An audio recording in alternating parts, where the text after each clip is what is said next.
अदालतों का भी दो तरह का रवैया हो गया है। नहीं, वो तो हम कह ही रहे हैं आपसे। जिन लोगों ने कहा गोली मारो सालों को, जिन लोग दिल्ली का हर आदमी जानता है कि दिल्ली के अंदर दंगे हुए तो किसने किए दंगे। तो देखिए, असल में जितना काम अदालतें कर रही है उससे ज़्यादा बड़ा काम जो है गोदी मीडिया कर रहा है। एक चैनल ये कह रहा था कि उमर खालिद कई बार पाकिस्तान गया है, कई बार कश्मीर गया है, कई बार बाहर गया है, इतने कॉल किए हैं उसने। मैंने से पूछा कि ये बताइए, जिस आदमी के पास पासपोर्ट ना हो वो भी बाहर जा सकता है? रवीश कुमार कहते हैं कि वो गोदी मीडिया है, तो गलत नहीं कहते, सरकार की गोद में बैठ गया है। Bail is a rule, jail is an exception. उल्टा हो गया, jail is a rule, bail is an exception. Narsinghanand ने इतनी हेट स्पीच दी, जेनोसाइड की बात की मुसलमानों की, उसको क्या हुआ? 1 महीना जेल में रहे, बाद आ गए। और जिन्होंने कुछ नहीं कहा, कोई हेट स्पीच उनके खाते में नहीं पड़ सकती उमर खालिद के खाते में, तो ये तो डबल स्टैंडर्ड है ना। हिंदुस्तान गैजेट में आप सबका स्वागत है। मैं हूं आपके साथ नदीम। दोस्तों को बता दें, इस वक्त उमर खालिद को 1000 दिन हो गए हैं, वो जेल में बंद हैं। उनके वालिद साहब हमारे साथ इस वक्त मौजूद है। सर, 1000 दिन हो गए उमर खालिद को जेल में बंद हुए, क्या कहना चाहेंगे? देखिए, उमर खालिद अकेले नहीं है। उमर खालिद के और बहुत सारे साथी हैं जो जेल में बंद है। शर्जील इमाम है, खालिद सैफ़ी है, गुलफिशा है, शिफा और रहमान है, ये सब लोग जेल में बंद हैं। ये साबित करता है कि देखिए, हमारे देश के अंदर बग़ैर किसी सबूत के और बग़ैर किसी कोई कंक्रीट एविडेंस के किसी आदमी को कितना जेल में रखा जा सकता है, उसकी एक पहचान, उसकी एक मिसाल उमर खालिद है। हम ये महसूस करते हैं कि हमारे देश में ऐसे काले कानून बना दिए गए हैं जिसमें किसी भी मामले में किसी आदमी को गिरफ्तार किया जाता है तो पुलिस को ये साबित करना पड़ता है कि वो मुजरिम है। यूएपीए अगर आपने लगा दिया तो यूएपीए में जो आदमी को आपने पकड़ा है मुलजिम, उसको साबित करना है कि मैं मुजरिम नहीं हूँ। तो ये 1.5 साल तक के, अभी तो असल केस शुरू ही नहीं हुआ है, 1.5 साल तक के उमर के केस में बेल पर ट्रायल हुआ लोअर कोर्ट में, 1.5 साल। और 1.5 साल के बाद एक लाइन का जजमेंट दिया है अदालत ने कि प्राइमा फेसा केस है, ख़त्म। उसके बाद हाई कोर्ट में जब जाते हैं, हाई कोर्ट में 6 महीने बहस होती है, उसके बाद फैसला 4 महीने के लिए रिजर्व कर दिया जाता है। 4 महीने के बाद भी एक लाइन का जजमेंट आता है। तो इससे क्या नतीजा निकलता है? इतनी लंबी बहस की है हमारे वकील ने, इतनी मेहनत की, एक एक चीज़ को जोड़ के बताया, लेकिन उसके बावजूद भी अदालत का एक लाइन का जवाब। तो ये जो अदालत ने हमको, हमारे देश के उन लोगों को जो नई नस्ल के लोग हैं, जिन पर देश की बहुत सारी उम्मीदों का है, उनको मायूस कर रही है इस तरह के फैसलों से। अब सुप्रीम कोर्ट में है, 12 जुलाई को देखिए केस शुरू होगा, अंदाज़ा नहीं कितने दिन चलेगा। सर, जिस तरीके से अदालतें फैसला दे रही हैं, चाहे कपिल मिश्रा का मामला हो, अनुराग ठाकुर का मामला, उनको बुलाकर पूछते हैं कि क्या आपने भड़का भाषण दिया, क्या? वो जो इनकार करते तो उनको छोड़ देते हैं। लेकिन वही अगर उमर खालिद की बात की जाए तो उनको जेल में। क्या नहीं लगता कि अदालतों का भी दो तरह का रवैया हो गया है? नहीं, वो तो हम कह ही रहे हैं आपसे।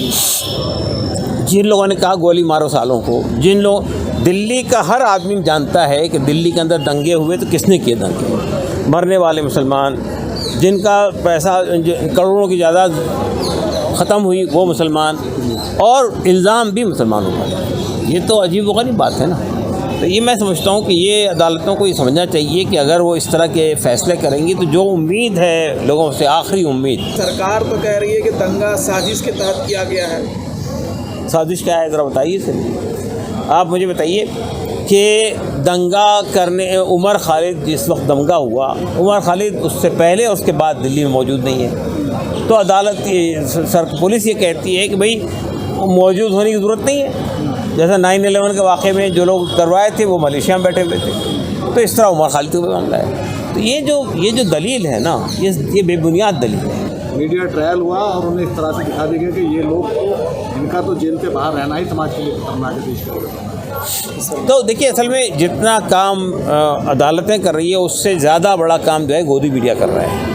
वही इससे पहले कि अदालत में ट्रायल शुरू हो, गोदी मीडिया में ट्रायल शुरू हो जाता है। गोदी मीडिया में ट्रायल होकर जुर्म भी साबित कर दिया जाता है। अब टुकड़े टुकड़े गैंग, आप मुझे बताइए, जो उमर खालिद को टुकड़े टुकड़े गैंग का मास्टरमाइंड बताया गया था, आज तक वो केस सुनवाई नहीं हो रही है। यानी 5 साल हो गए उस केस में, कोई सुनवाई नहीं है। मालूम है इनको कि उस केस में कोई दम नहीं है। तो ये जो तरीक़ा है ना कि जो चाहे बोल दीजिए, कोई आपसे पूछने वाला नहीं है। उमर खालिद के केस में जब वो केस चल रहा था, JNU वाला, उस केस में हमारा एक चैनल ये कह रहा था कि उमर खालिद कई बार पाकिस्तान गया है, कई बार कश्मीर गया है, कई बार बाहर गया है, इतने कॉल किए हैं उसने। मैंने से पूछा कि ये बताइए, जिस आदमी के पास पासपोर्ट ना हो वो भी बाहर जा सकता है? तो उसको मालूम हुआ, पहली बार मालूम हुआ पासपोर्ट ही नहीं हुआ खालिद।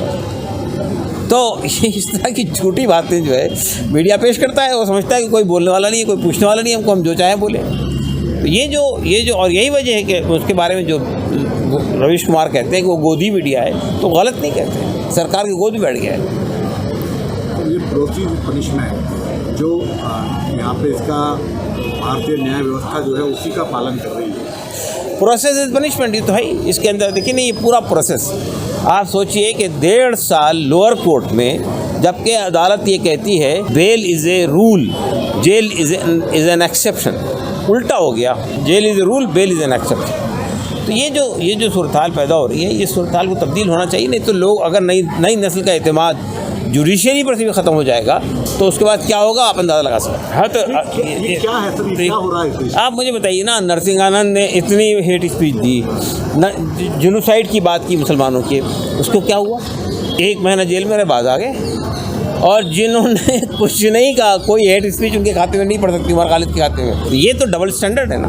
क्या उस देश में लोकतंत्र सुरक्षित रह पाएगा? मगर लोकतंत्र की चिंता किसको है, बताइए ना। जो लोग जो है सब पार्लियामेंट में बैठकर वॉइस वोट से फैसले करते हों, किसानों से मुताल्लिक़ जो 3 बिल मंजूर हुए थे, या CA का कानून मंजूर हुआ था, या आर्टिकल 371 का एब्रोगेशन हुआ था, 370 का, वो कैसा हुआ था? आपके यानी मेजॉरिटी के बलबूते पे आपने फैसला कर लिया, ना डिबेट हुआ, ना डिस्कशन हुआ, सेलेक्ट कमेटी को भेजा गया, ना स्टैंडिंग कमेटी को भेजा गया, आपने वॉइस वोट से फैसला कर दिया। तो जब ये होने लगेगा देश के अंदर, डिक्टेटरशिप पे और क्या रह जाएगा? ये जो हम कहते हैं कि हमारे देश दुनिया की दूसरी बड़ी जमहूरियत है या सबसे बड़ी जमहूरियत है, तो जमहूरियत में ऐसा होता है क्या? लेकिन उम्मीद तो फिर भी यही से कि भारी निकलेगा। देखिए, उम्मीद तो हमें अपनी नई नस्ल से है, जो बड़ी तादाद में आज यहाँ पर आई थी। उम्मीद इनसे है कि ये खड़े होंगे तो सब बदल जाएगा। देखिए, उमर खालिद जैसे मामले देखते हैं, उनको लगता है कि कोर्ट पे देखिए कोर्ट के कई मामले ऐसे हैं जिसमें कोर्ट अभी खामोश बैठा हुआ है। 370 पे खामोश बैठा हुआ है, CA पे खामोश बैठा हुआ है, NRC पे खामोश बैठा हुआ है, और कई फैसले हैं जिस पे खामोश बैठा है। बिल्किस पे खामोश बैठा हुआ है। जिन लोगों को छोड़ दिया गया वहाँ पे, जो उम्र कैद की सज़ा काट रहे थे गुजरात में, उस पर खामोश बैठा हुआ है। तो ये तो एक क्वेश्चन मार्क लगा रहा है इंडियन जुडिशरी पर। आपके बेटे हैं, उन पर देशद्रोह का मुकदमा दर्ज है, उनको टुकड़े टुकड़े गैंग कहा जाता है। आप एक वालिद साहब है, पिताजी है, आपको कैसा लगता है? बुरा लगता है?